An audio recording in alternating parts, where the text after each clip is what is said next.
all of her big hair and a whole lot of flair.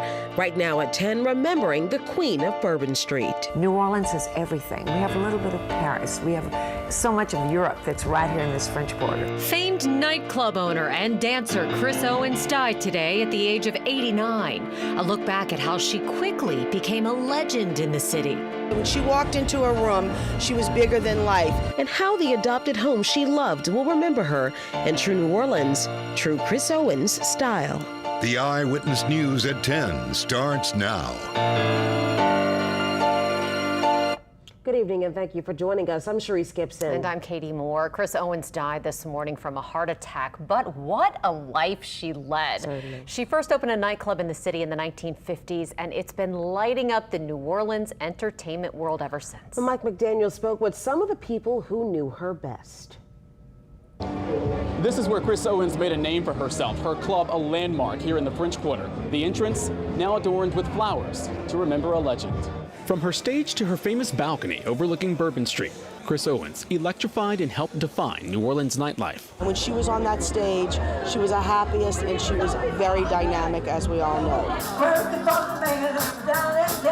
A dynamic dancer, singer, and entertainer for 7 decades, Chris Owens will always be sewn into the cultural fabric of New Orleans. If you're born and raised here, you knew Chris Owens. You knew the name, you knew the club. Moving to the Big Easy from Texas at the age of 20, Owens met her late husband, Saul Owens.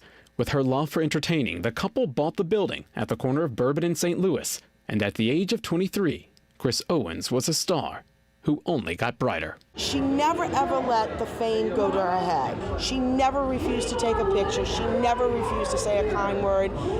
She was in show business. That was her life, and that's how she gave back. It's actually grown because it's really helping the economy recovery. The Queen of Bourbon Street also gave back through charities and local organizations to a city and its people she loved so much. Friends say the only thing bigger than her personality and brighter than her costumes was her kindness. As beautiful as she was on the outside is as beautiful she was on the inside. And she lived every day to the fullest. You know, and her belief was, do something every single day that makes you happy. Longtime business manager Kitsy Adams was with Owens Tuesday when the 89-year-old died of a heart attack. Owens' death comes as plans are underway for the iconic Easter parade she's been a fixture of since 1983. She owns Easter in this town. I can't, you can't picture it without her. I think her memory is going to be with us no matter what. She'll be with us during the parade no matter what. As with show business, Adams says the show must go on. I believe that she's definitely at peace, and I know that she wants that Easter parade to go on, and it will go on.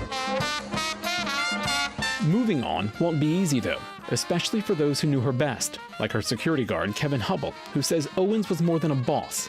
She was family. Chris had a lot to do with everything that made my life a whole lot better, and I really appreciate everything. An appreciation felt not only by those who knew her. She gave the love to the people, and the people gave the love back to her. Wednesday evening at 6:30, friends and family will be holding a candlelight vigil right here outside the club, swapping stories about Chris Owens. Everyone is invited to attend. Reporting from the French Quarter, Mike McDaniel, Eyewitness News.